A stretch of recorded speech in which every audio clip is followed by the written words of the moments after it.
दोस्तों, जैसा कि आप जानते हैं कि क्वान कंपनी भी अब एनसीबी के रडार पर है, जो एक टैलेंट एजेंसी है जिससे सलमान खान भी कहीं ना कहीं जुड़े हुए हैं। हालांकि अब वो अपनी सफाई देते फिर रहे हैं कि क्वान कंपनी से उनका कोई लेना देना नहीं। तो ऐसे में आपको बता दें कि साल 2019-20 में क्वान कंपनी को सुशांत के अकाउंट की तरफ से 10 करोड़ रुपए ट्रांसफर किए गए थे। और जब इसे लेकर जया साहा से सवाल किया गया तो उन्होंने कहा था कि ये पैसे इसीलिए लिए गए थे ताकि हम सुशांत को फिल्में दिलवाएं।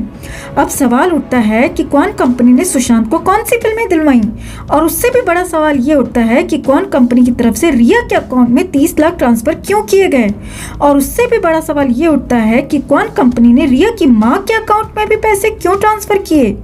तो ये बेहद चौंकाने वाला खुलासा हुआ है दोस्तों। रिया के अकाउंट में 30 लाख ट्रांसफर किए गए और कुछ अमाउंट रिया की मां के अकाउंट में भी ट्रांसफर किया गया। तो दोस्तों, जैसा कि आप जानते हैं कि सुशांत के परिवार ने रिया पर आरोप लगाया था कि रिया एंड गैंग ने सुशांत के 15 करोड़ गबन किए थे, जिसमें से कुछ 3.5 करोड़ का खुलासा तो हो चुका है, जहां पर यह सामने आया था कि रिया ने वो पैसे कई तरह के टूर्स में, अपने भाई शौविक की ट्यूशन फीस में, उसकी अय्याशी में, अपनी खुद की अय्याशी में, यहाँ तक कि अपनी माँ की पार्लर फीस भी सुशांत के पैसों से भरी थी।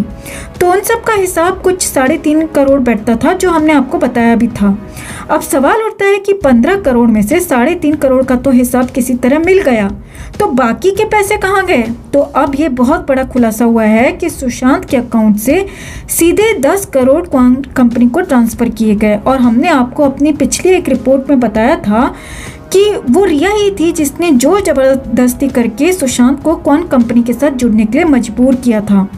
तो ये सोचने वाली बात है दोस्तों कि क्वान कंपनी ने सुशांत से 10 करोड़ लिए और फिर रिया को 30 लाख दिए, और ये 30 लाख भी एक साथ नहीं बल्कि टुकड़ों टुकड़ों में रिया के अकाउंट में ट्रांसफर किए गए हैं, जिसमें से कुछ अमाउंट तो सुशांत के जाने के बाद भी रिया के अकाउंट में ट्रांसफर होता रहा है दोस्तों।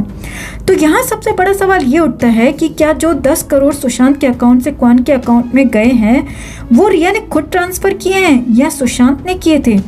दोस्तों, अगर आपको याद हो तो सुशांत का इसी साल का जनवरी महीने का एक वीडियो वायरल हुआ था, जिसमें वो अपने फाइनेंसेस को लेकर काफ़ी कंसर्न नज़र आ रहे थे और कह रहे थे कि हमें अपने खर्चे कम करने पड़ेंगे। तो सवाल उठता है कि जो इंसान अपने खर्चों को लेकर इतना सीरियस हो, इतना कंसर्न हो, वो 10-10 करोड़ यूं ही किसी कंपनी को क्यों दे देगा। तो ऐसे में क्वान और रिया दोनों पर ही कड़े सवाल उठते हैं कि क्या क्वान वाकई इतनी बड़ी बड़ी फीस लिया करती है दूसरे सेलेब्स से भी, वो भी काम दिलाए बिना, एडवांस में ही। ये सारे सवाल उठना जायज़ है दोस्तों, क्योंकि बिना काम दिए कोई क्यों किसी को 10 करोड़ रुपए दे देगा। तो ये सोचने वाली बात है, क्योंकि ये कमीशन बेस्ड कंपनी है, जो जाहिर सी बात है कि काम दिलवाने के बाद ही कुछ परसेंटेज में अपनी कमीशन लेती होगी। तो बिना काम दिलाए सुशांत से 10 करोड़ कैसे चार्ज कर लिए गए।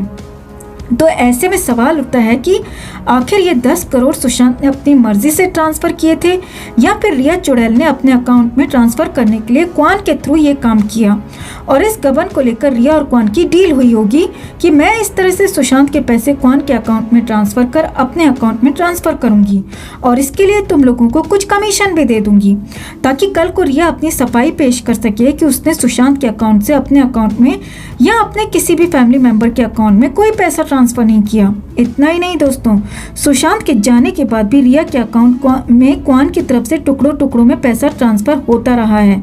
तो हमें तो यही लगता है दोस्तों कि क्वान के थ्रू ही रिया ने सुशांत के 10 करोड़ का गबन किया है, जो डील के मुताबिक अब तक उसके अकाउंट में धीरे धीरे ट्रांसफर हो रहा है। क्या आपको भी ऐसा ही लगता है दोस्तों? कमेंट में जरूर बताएं।